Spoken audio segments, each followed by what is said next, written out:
All right, my friends, how are you today?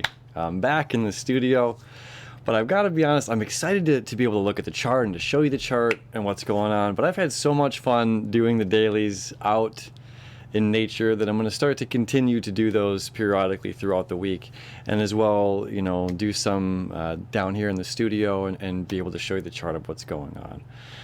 So thank you for your feedback during this past week as I've been out of town and traveling. Definitely feels good to be home. Definitely feels good to be inside in the AC. All right, so we're talking about our daily horoscope for Saturday the 8th of August 2020. Now August 8th, 8/8 every year, there's a natural occurrence where our sun aligns with Sirius A. Okay. Sirius A and B have a huge effect on planet Earth. Although it's a very long ways away, there's an instance that happened where Sirius A, Sirius B aligned with the sun and Earth back in the spring of 1989. And through precessional slippage, there's a lot of weird jargon, but what I'm going to do is I'm going to put a link in the video below for those of you that want to see it. It gets into some very deep mathematical and time charts, and it shows you how when this alignment happened with Sirius A, Sirius B, the sun and Earth, that we actually lost time here on planet Earth. And because we see this slippage happening in a sense every year around a certain time, we can determine that it was in fact because of this particular alignment, planetary star alignment, that this has occurred. Okay, so again, for those that want to dive deeper into that, I'm going to share a link below. Now as well, this is the Lion's Gate, or the Lion's Portal, that is opening here every year on August the 8th. Okay, so this is very exciting as we have our sun in Leo, of course, at 16 degrees. And today the sun is creating that septile, fate and destined connection to Pluto about transformation. So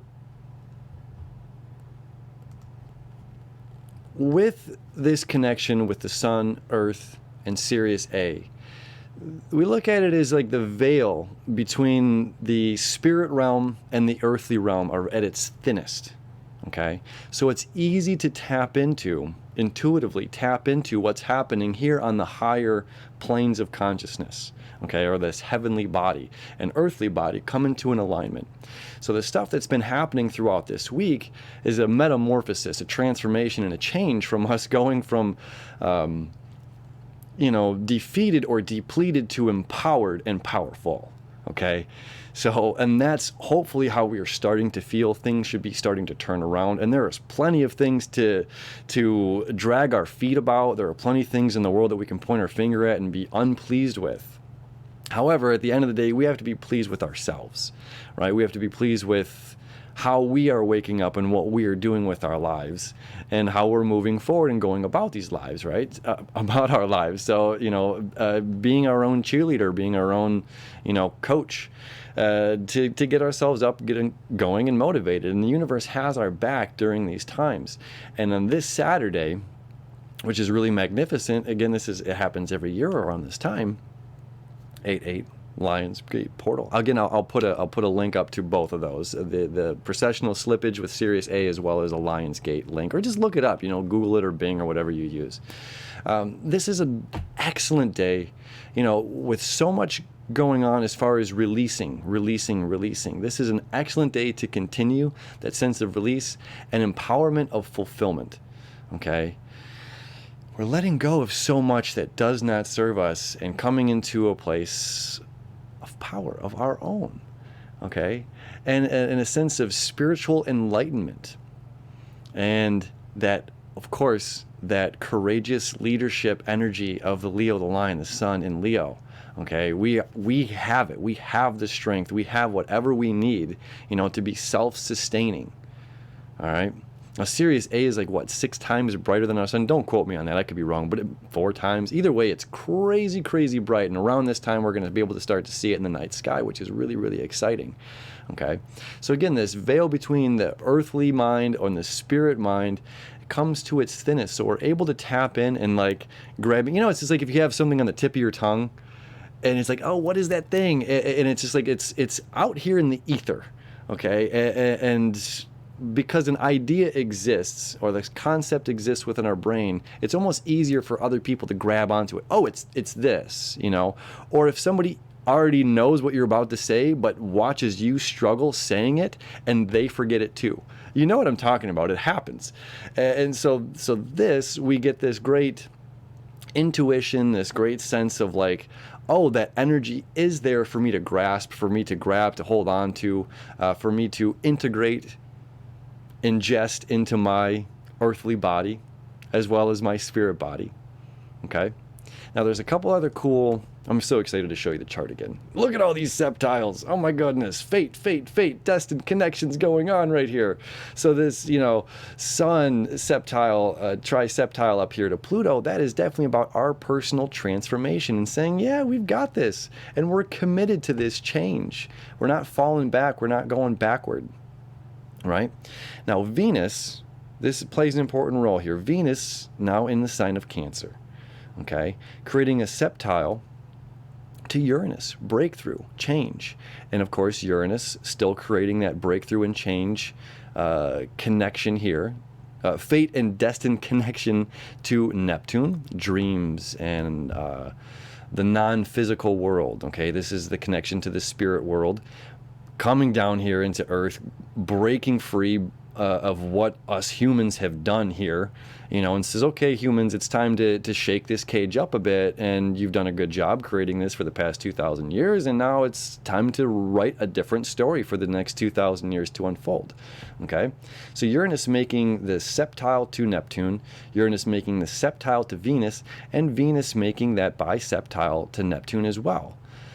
Okay, this is really powerful. So not only do we get this transformation happening here, okay, with the Sun and Pluto, the Sun also septile to the North Node, okay, seeking out information of our own, confirming it with Saturn. Yes, let's move in this direction and let's be the boss of our own lives and let's take matters into our own hands. We don't want to blame other people or other certain situations or circumstances for us living our life.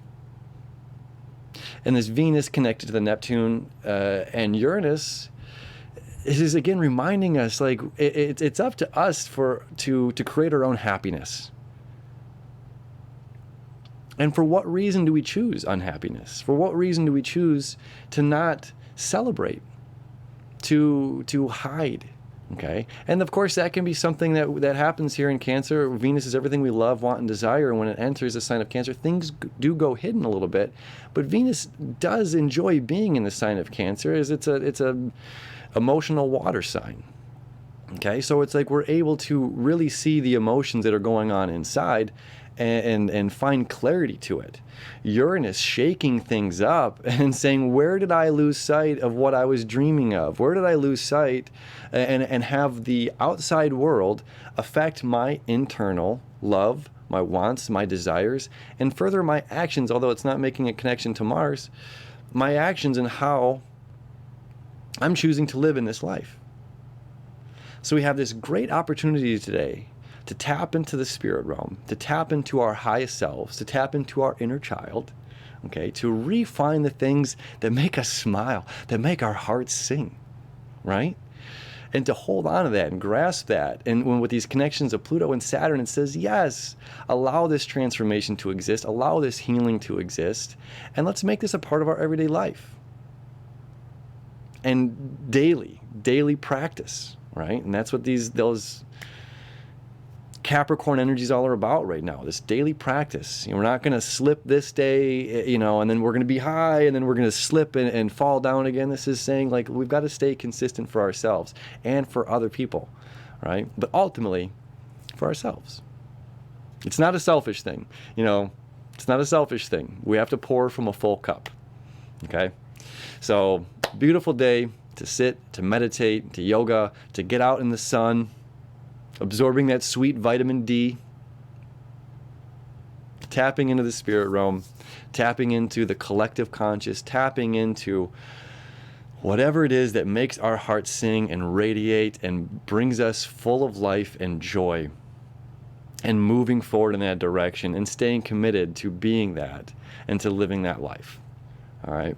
beautiful day. Again, I'm going to put some links in the description box below, so check them out if you want. The Sirius A stuff that happened in 1989 is crazy. And again, you'll see. Either way, check it out if you want to. Appreciate you. Thank you. It's great to be home. It's great to be back in the studio. Appreciate you, my friends. We will see you tomorrow.